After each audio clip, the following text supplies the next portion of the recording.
Others feel important and love them.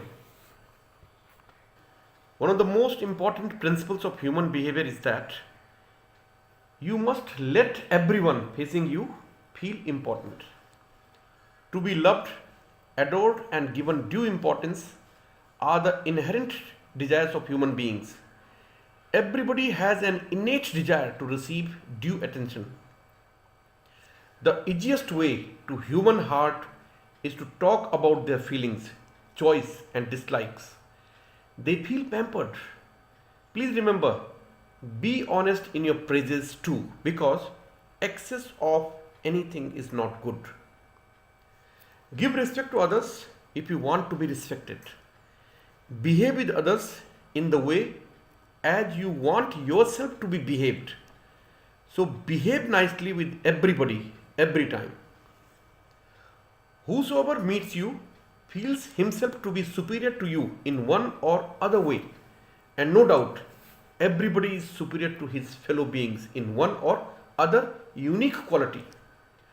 To win others' hearts, you have to let them feel that you genuinely respect their viewpoints, know their importance, and do regard their superiority.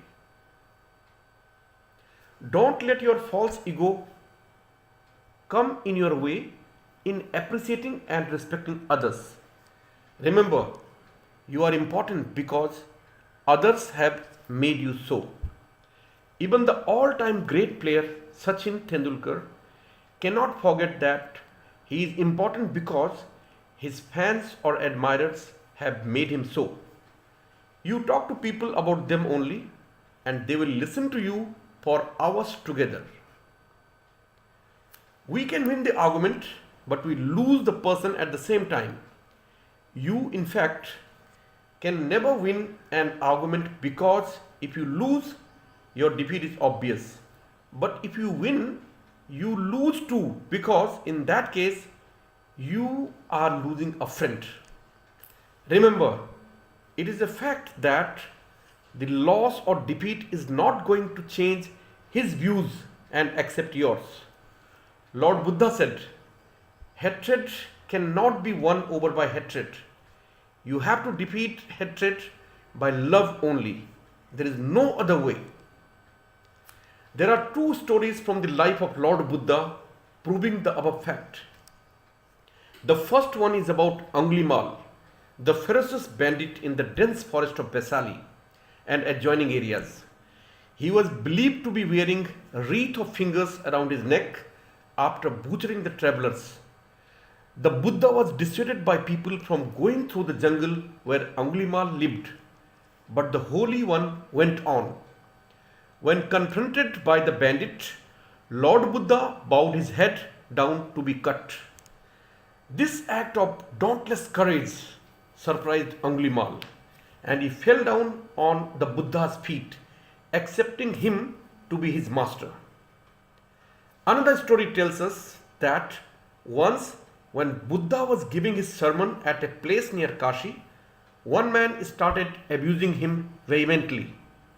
The learned one, after being calm till the man had spilled his venom, asked him gently, friend, if you want to give something to somebody, but that person refuses to accept the same, to whom the thing then belongs? To that man or to you only? Any fool can answer this. It will of course belong to me only, replied the abusive man. Then it's all right. I refuse to accept the abuses you hurled at me, said the wise man and continued with his discourse. The people who are determined to make best use of their personal abilities do not have time for any future defeat or argument. If a dog comes on your way facing you, it is wise to leave the way for it rather than getting yourself bitten by it.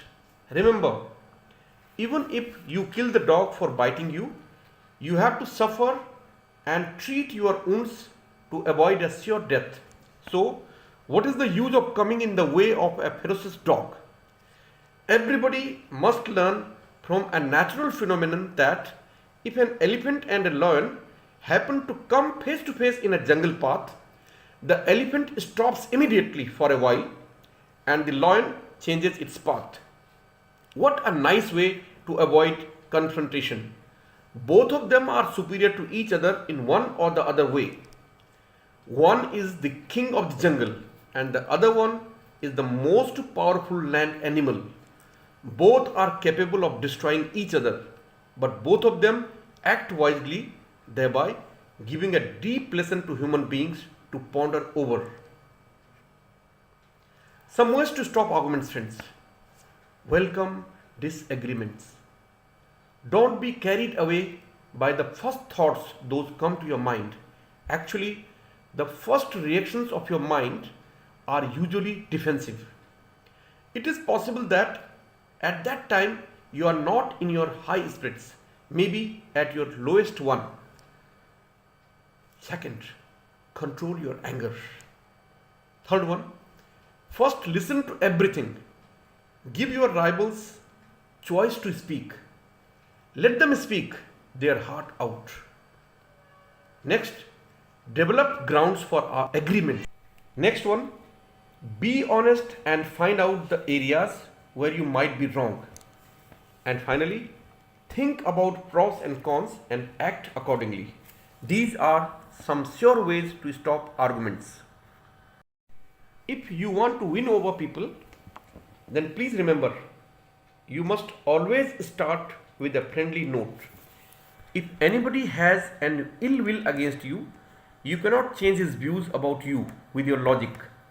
Lincoln had said once, a drop of honey can trap more mosquitoes than that of a gallon of vinegar.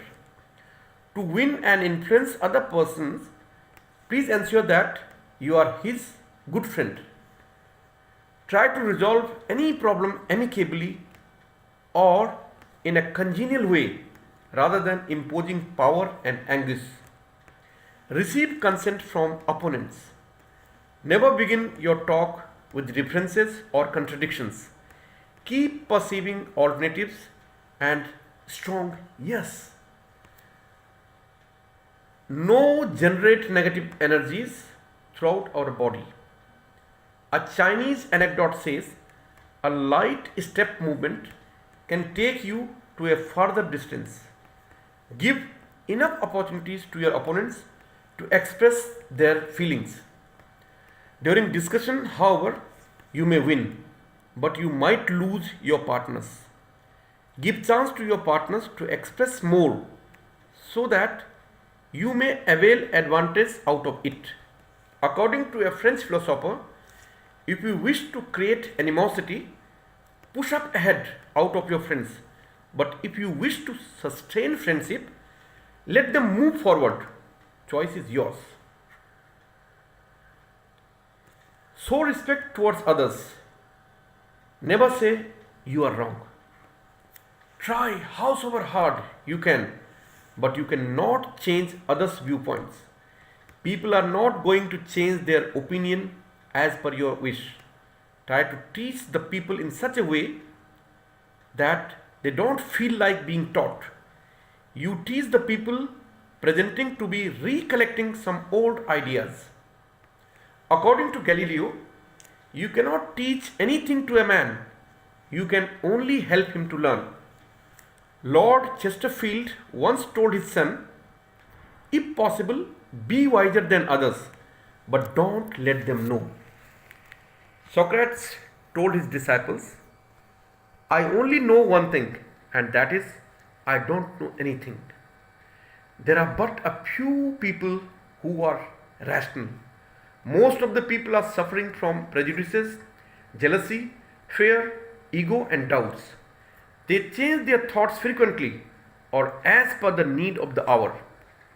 If they are told that they are wrong, they don't accept it and start arguing. They harden their hearts. They don't love logic or rationality. They rather love their egos, not their thoughts or principles. You cannot make others agree with taunts and insults. Franklin remarked, I made it a point to avoid disagreeing to others, and always tried to keep my own views very politely. The result was in front of me, very positive. The people started agreeing to my views happily.